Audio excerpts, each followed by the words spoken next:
Acolytes. Johnny Somali. I'm gonna be honest, not even me with my blackest heart can actually say this without any actual just disgust in my freaking black soul, but let's just see the new freaking low that Johnny actually reached. Oh, for F's sake. So Johnny Somali is threatening Korean women with infection with STDs, specifically with HIV and AIDS. This is something that people might think of as a joke. This is not a joke. And in fact, when in history, and I'm going to get into this, we'll show you some case law. Oh, there's case law about this, but there are cases that where people have been prosecuted, specifically in the United States. In fact, repeatedly, people have been prosecuted for threatened potential threats to infect others with diseases. And that is something that is not okay. I'm just gonna say it like this. As soon your freedom of speech ends, as soon as you in any kind of form threaten any kind of human being with violence or with stuff like this. I do not care about the entire other thing. I am not a free speech purist. I understand that there is a certain degree we have to protect, and I am very, very, very high on the side of basically anything can be said to a certain degree. But threatening people with this kind of stuff or different, no, just no. There is a limit to everything.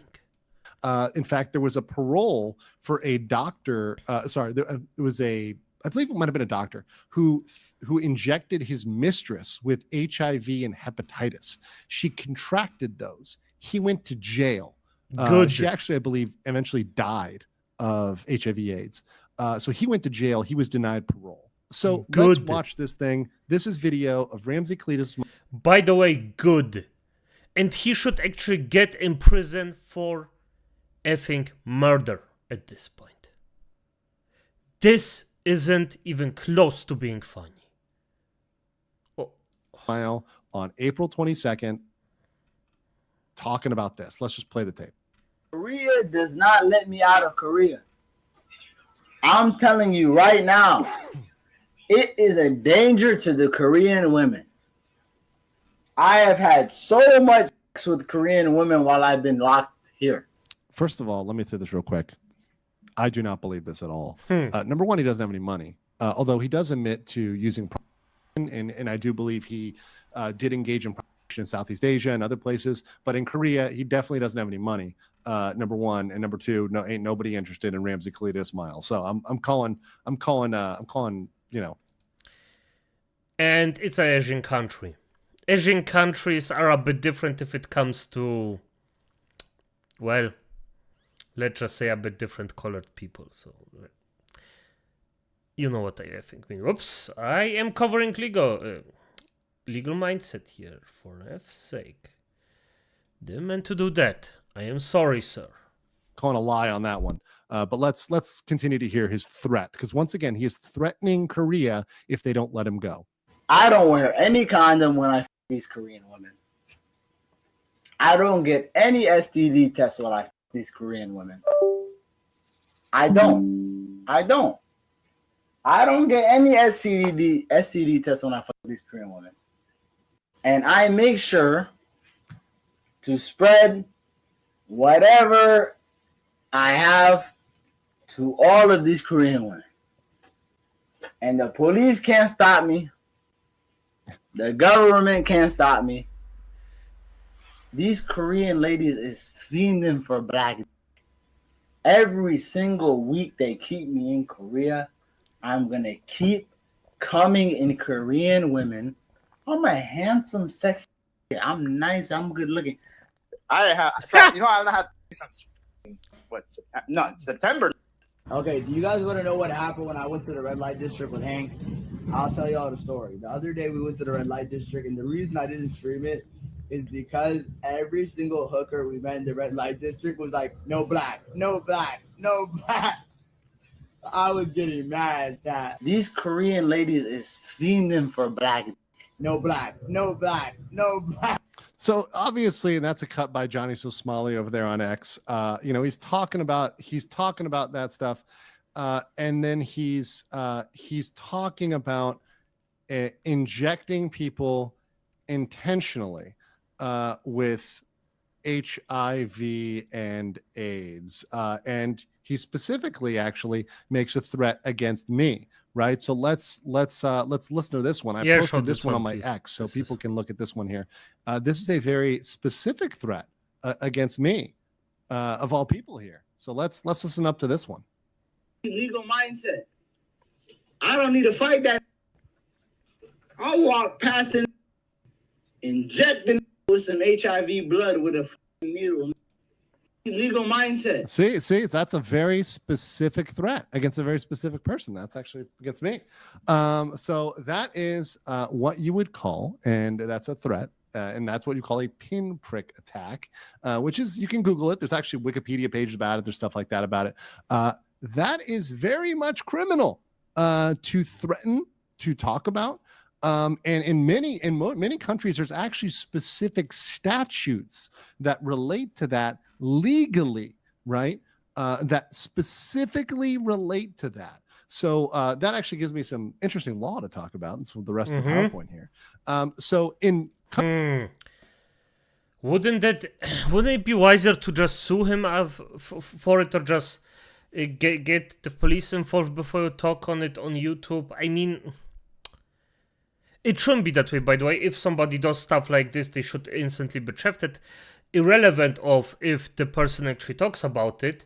But I know that a lot of judges actually see it as a negative if you make YouTube videos about stuff like this. So I'm not...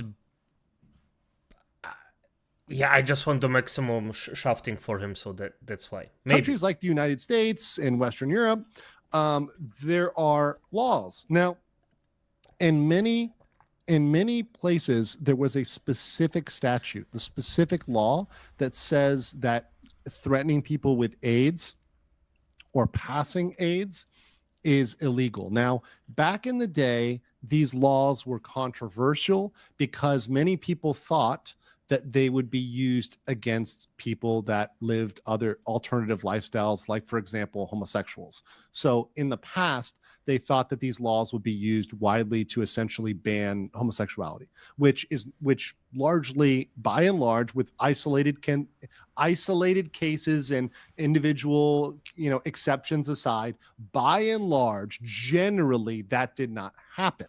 But those laws are still on the books, laws that criminalize specifically the intentional transmission of HIV and AIDS. But beyond that, you can actually use existing laws. So laws like intimidation. So saying, I'm going to do this because you cover me, or I'm going to do this if you don't release me. That is intimidation. That's also an attempted crime. It can be assault. Yep. And if you actually do it, it can be attempted murder or murder. So if you killed somebody, they died of AIDS, that would actually be murder. And in Korea, there are some specific crimes. I want to give a quick shout out to Dr. Ulrich and also to the other folks that helped me out in Korea on this, because they helped me out with these specific articles. I think Dr. Ulrich gave me a lot of these, so big shout out to him. But I confirmed these and asked around and looked them all up, so they all check out. But in Korea, if you actually went over and threatened people with HIV, you could be guilty of any of these things: injury, attempted injury, serious injury, special threat, attempted crime, murder.